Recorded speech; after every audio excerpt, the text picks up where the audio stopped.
Friends, winters जाने से पहले अगर आप सबने विमशी कुकिंग का ये यूनिक कॉम्बो ट्राई नहीं किया ना, तो आपने ज़रूर कुछ मिस किया। इसका टेस्ट ना एकदम मेड इन हेवन है, जिसका नाम है गन्ने के रस की मीठी मीठी खीर, उसके साथ चटपटे चटनी वाले आलू और क्रीमी दही। बट रेसिपी स्टार्ट करने के पहले हेलो एवरीवन, मैं शिखा विमशी कुकिंग में एक बार फिर से आप सबका वेलकम करती हूँ। इस डिलीशियस सी खीर को बनाने के लिए यहाँ पे मैंने एक भगोने में 1 kg गन्ने का रस लिया है, जिसे बॉयल होने रख देंगे।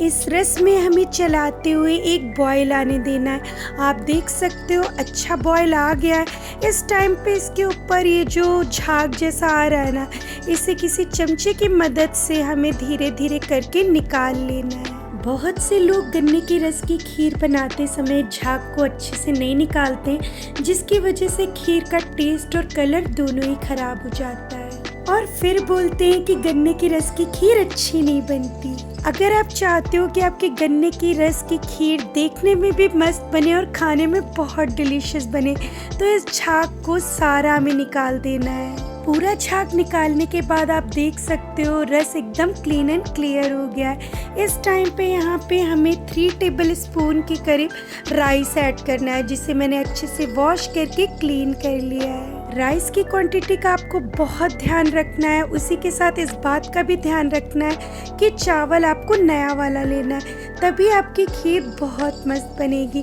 और विंटर्स में नया चावल आसानी से मिल जाता है। अब इसे चला देंगे और स्लो फ्लेम पे चावल के गलने तक पकने देंगे। और बीच बीच में अगर हल्का फुल्का ये झाग ऊपर आता है तो आपको इसे भी निकाल देना है। खीर को पकने में 10 से 15 मिनट का टाइम लगता है स्लो फ्लेम पे। आप देख सकते हो चावल हमारा काफ़ी हद तक पक गया है। इसी तरीके मैंने इसे पकने दिया है एकदम स्लो फ्लेम पे। अब राइस हमारा पूरी तरीके से पक गया है। इस टाइम पे इसी चमचे से इसे घोटते हुए हमें चलाना है, जिससे खीर हमारी गाढ़ी और क्रीमी बनेगी। खीर हमारी रेडी हो गई है। अब इस टाइम पे मैं इसमें ये चिरौंजी और वाटरमेलन शीट्स ऐड कर रही हूँ 2 टेबल स्पून के करीब। ये डालना ऑप्शनल है, आप डालना चाहो तो डालो, वरना ऐसे भी खीर बहुत मस्त बनती है। मेरे हस्बैंड जी को ये चिरौंजी और वाटरमेलन शीट्स वाली खीर बहुत अच्छी लगती है, इसलिए मैं इसमें ऐड करती हूँ और इससे टेस्ट इसका कई गुना बढ़ जाता है। खीर हमारी रेडी हो गई, इसे एक साइड पे रख देंगे। अब यहाँ पे चटनी वाले आलू बना लेते हैं, जिसके लिए 5 बिग साइज के पोटैटो को बॉईल करके इस तरीके से रफली तोड़ लेंगे। इन चटपटे आलू की चटनी बनाने के लिए यहाँ पे मैंने एक बड़ा बंच ये धनिया लिया है, जिसकी रूट्स को अलग करके अच्छे से वॉश करके क्लीन कर लिया है। उसी के साथ 7 से 8 ग्रीन चिली और आधा लेमन लिया है। अगर आप मेरी रेसिपी फॉलो कर रहे हो ना, तो जो मैंने बताया है उसके अलावा चटनी में कुछ भी मत ऐड कीजिएगा प्लीज़। अब मैंने यहाँ पे मिक्सर ग्राइंडर का जार ले लिया है, जिसमें सारे का सारा धनिया और मिर्च डाल देंगे। उसी के साथ सॉल्ट ऐड कर देंगे।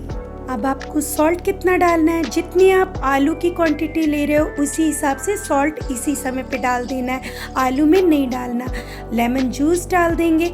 अब ढक्कन लगा के इसको एकदम बारीक पीस लेना है। चटनी हमारी पीस के एकदम रेडी हो गई, आप देख सकते हो। अब चलिए आलू बनाते हैं, जिसके लिए मैंने गैस पे कढ़ाई चढ़ाई है, जिसमें 1/2 टेबल स्पून मस्टर्ड ऑयल गर्म कर लेंगे। ऑयल गर्म होने के बाद 1 टीस्पून जीरा और 1/2 टीस्पून हींग डाल देंगे। जब जीरा हमारा क्रैकल हो जाएगा, तब हम इसमें आलू भी डाल देंगे।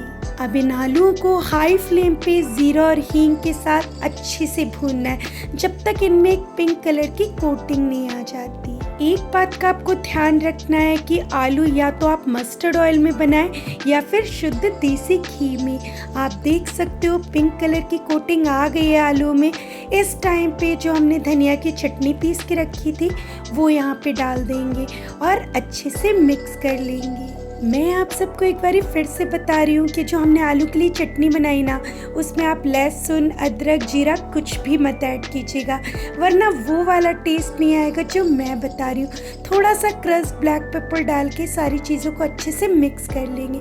ये चटपटे टेस्टी आलू हमारे रेडी हैं। आप देख सकते हो कितने मज़े के लग रहे हैं। फ्रेंड्स, ये आलू चाय के साथ, ब्रेड के साथ, सभी के साथ बड़े मस्त लगते हैं और मेरी फैमिली में तो ये इतने ज़्यादा पसंद किए जाते थे कि विंटर्स में एक एक कढ़ाई भर के बनते थे और सारे के सारे ही ख़त्म हो जाते थे। चटनी ऐड करने के बाद बहुत देर मत भूनिएगा, वरना कलर ख़राब हो जाएगा। अब सारी चीज़ें हमारी सर्व होके रेडी हो गई। थोड़े से स्लाइस पिस्ते के साथ मैं अपनी खीर को सजा रही हूँ। ये खीर और आलू अधूरे हैं इस क्रीमी दही के बगैर, तो आपको इसके लिए एकदम क्रीमी मलाईदार दही लेना है जो इसके टेस्ट को कई गुना बढ़ा देगा। दही आपका खट्टा नहीं होना चाहिए, एकदम फ्रेश होना चाहिए। खीर आप देख सकते हो कितनी यम्मी लग रही है। अब चलिए मैं आपको इसे खाने का तरीका भी बता देती हूँ कि इसे कैसे खाते हैं। ये यूनिक कॉम्बिनेशन मेरी मदर बनाया करती थी, बचपन से मेरा ये फेवरेट रहा है और शादी के बाद मैंने अपने ससुराल वालों को खिलाया, अब उनका भी फेवरेट है। तीनों ही चीज़ों को हम एक प्लेट में सर्व कर लेंगे। अब थोड़े से दही के साथ खीर को मिक्स करेंगे, उसके बाद चटपटे आलू रखेंगे। आप सबको थोड़ा सा अजीब लग रहा होगा कि मीठी खीर के साथ खट्टा दही और चटपटे आलू, बट सच्ची बता रही हूँ, एक बार इस यूनिक कॉम्बो को ट्राई करिएगा ना, आप दुनिया की सारी चीज़ें भूल जाओगे। इसका टेस्ट मेड इन हेवन है। गन्ने की रस की खीर तो आपने इससे पहले भी बनाई होगी, बट एक बार मेरे तरीके से बनाइए, मज़ा आ जाएगा। मैं दावे के साथ कह सकती हूँ ऐसी रेसिपी और ऐसा कॉम्बो आपने इससे पहले कहीं भी नहीं देखा होगा। मेरे स्टाइल का ये यूनिक रेसिपी कॉम्बो अगर आपको पसंद आया हो तो एक लाइक तो बनता है।